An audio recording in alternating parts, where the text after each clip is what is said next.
રાજ્યભરમાં ચાંદીપુરા વાયરસથી સંક્રમિત થયેલા દર્દીઓના કેસમાં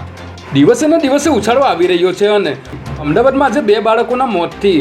મૃત્યુઆંક 21 પર પહોંચી ગયો છે, જેને લઈને મુખ્યમંત્રી ભૂપેન્દ્ર પટેલે આજે રાજ્યભરમાં ચાંદીપુરા વાયરસની સ્થિતિ અને રોગચાળા નિયંત્રણ અંગેના પગલાઓની સમીક્ષા કરી હતી. આરોગ્ય મંત્રી ઋષિકેશ પટેલ અને ઉચ્ચ અધિકારીઓની ઉપસ્થિતિમાં આયોજિત આ બેઠકમાં મુખ્યમંત્રીએ રાજ્યના મ્યુનિસિપલ કમિશનર, જિલ્લા કલેક્ટરો અને જિલ્લા વિકાસ અધિકારીઓ સાથે વિડીયો કોન્ફરન્સ કરીને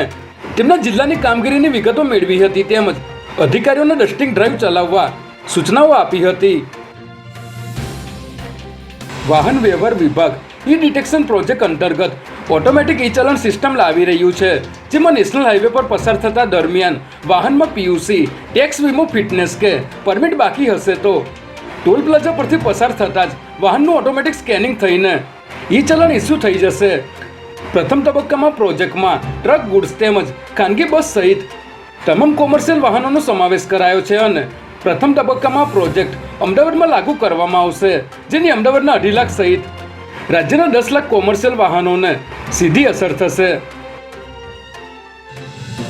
ગુજરાત એટીએસની ટીમે સુરતના પલસાણામાં રેડ કરીને ડ્રગ્સ બનાવતી ફેક્ટરી ઝડપી પાડી છે, જેમાં ગુજરાત એટીએસના 2 પીઆઈ અને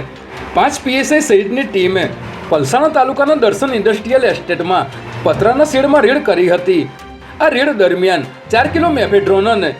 31 કિલો લિક્વિડ ડ્રગ્સનો જથ્થો મળી આવ્યો હતો, ત્યારે એટીએસની ટીમે 51 કરોડ ઉપરાંતની કિંમતના ડ્રગ્સના જથ્થા સાથે સુનિલ યાદવ, વિજય ગજેરા અને હરેશ કોરટ નામના આરોપીઓને ઝડપી લેવામાં મોટી સફળતા મેળવી હતી.